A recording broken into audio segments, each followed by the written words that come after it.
Hello, I'm Gary. This is my day job. I work at the college here teaching brickwork. I thought some of you might find these videos interesting. Even if you're not a student, but you've got an interest in brickwork and you'd like to learn brickwork, I thought I'd give you some of the tips that I've learned over the years. So, we start with a brick. A brick is not just a brick. There are parts to a brick and they have names. So this is a stretcher face, which is a long face. This is the header face. Okay. This is a frog. The indentation in the top of the brick is a frog. And this straight line across here is an arris. There's also measurements that we need to be aware of as bricklayers. We use millimetres. Okay, so from here to here is 65 millimetres. From here to here is 215 millimetres. And when we turn the brick around that way, the header face, which is this face, remember?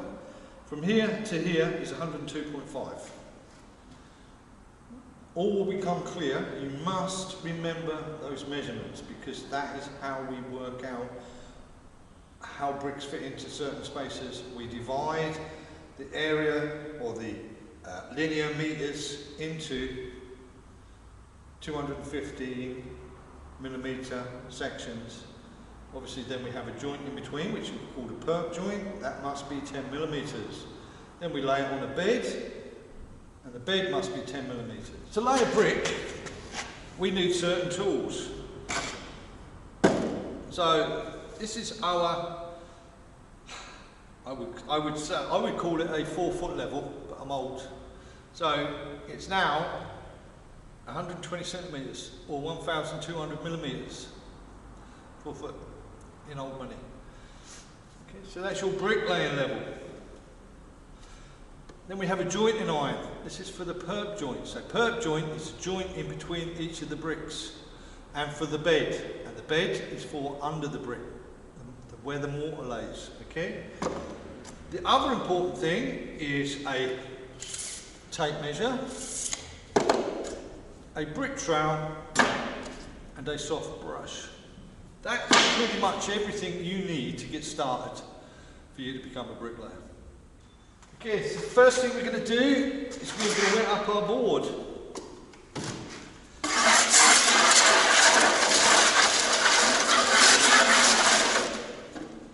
The reason we do this is because I'm using a wooden mortar board, and if I was to put my mortar on there, the wood would suck out the moisture in my mortar and make it go dry. The consistency of mortar is one of the most important elements when it comes to laying bricks. Okay? So you must remember the consistency of mortar is key to becoming a really good bricklayer. Let me put some mortar on there and I'll show you.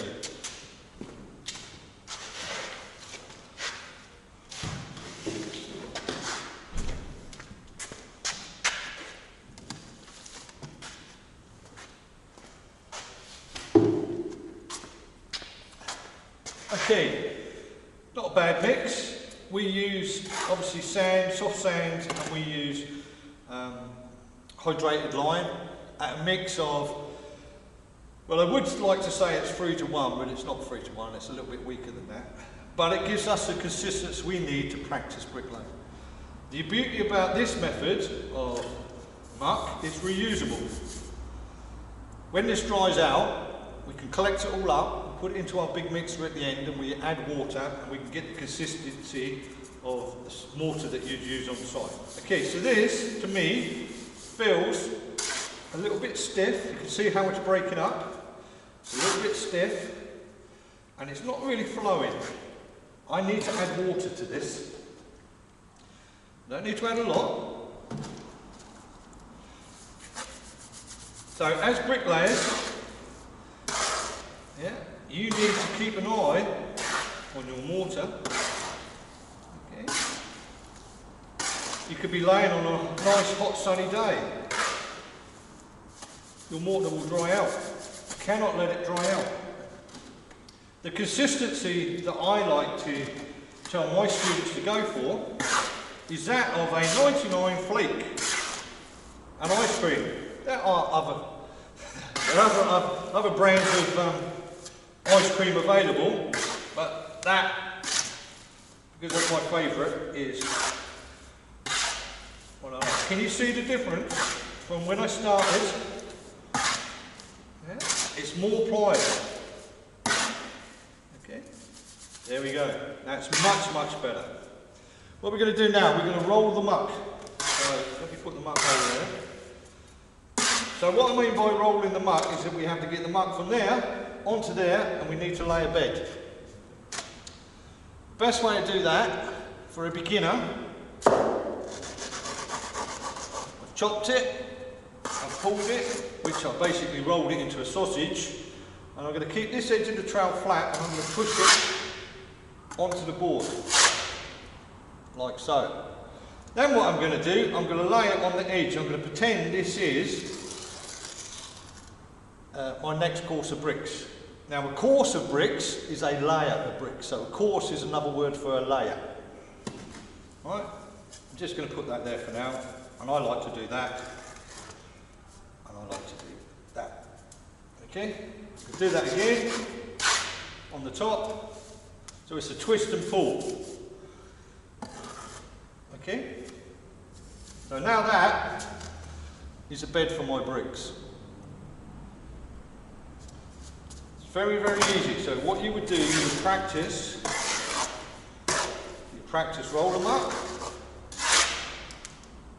Yeah. Oh, that didn't go very well. So you're going to practice, you've got it, and the motion is you're going to pull it and twist, drop it and twist it, yeah? So it's like that, in slow motion. Well, that worked very well. And then you're going to go bing, bing, bing. Some people do that. I tend to do that, and then I tend to pull that off, and I would normally keep this on my trowel for when I'm buttering a brick, but for today's purpose I'm going to put it there. Okay? Then we would proceed to lay our brick. I'm doing this the other way around. Let me go the way around that I normally go. So, that's it. I've got my brick, I've got my mortar. Okay, I have my thumb at the front and I have 4 fingers at the back. I come in and I push down and I scrape. Okay? I'm not sure if this board is level, but let's just check. Let me just check to see if that's level. Alright, so the board is level. Hopefully my brick is level. Oh, look at that. Anybody think I've done this before? The other thing we've got to do is we've got to gauge it. So gauge is another word for height. Okay? I have to make sure that that bed is 10 mil. Remember, this is 65 mil. The bed is 10 mil. Not 5 mil, not 4 mil, not 3 mil. It's 10 mil. So this must be 75 mil, sorry, in height. So we push, yeah, we check, that's dead on 75 millimetres. And the only reason I've got it like that is because I've been doing it a very long time. Okay? So we have our first brick laid. We've got it fairly level this way. I'm not too worried about that way yet, because I want to lay this brick. To lay this brick, if I was to lay this brick right here, I need to fill that joint in, which is called a perk joint. Right. So what we do, we butter the brick. So it's called buttering a brick. So we're going to grab our cement, yeah, and then we're going to put it on the mortar. Try that again. We grab our cement and it falls off. So every time you do that, that's where you make a mess. But if you do that, it stays on. Alright, so it's that. Oh, it falls off. You do that, it stays on. That falls off, that stays on. That's what's called a builder's flick. So it's a suction. That falls off, that stays on. Well, nearly. So what you're going to do, you're going to butter your brick. A lot of colleges and students do it this way. So they come down, they go down like that, and then they go down. So they get a pyramid. I don't like a pyramid, because when you do a pyramid, if you imagine this here is a brick, when you do that, it doesn't quite fill in. Yeah. What I like to do is I like to come down, I like to come across. You can see how it overhangs that brick. I cut it, I put the rest on the back, and then I lay my brick.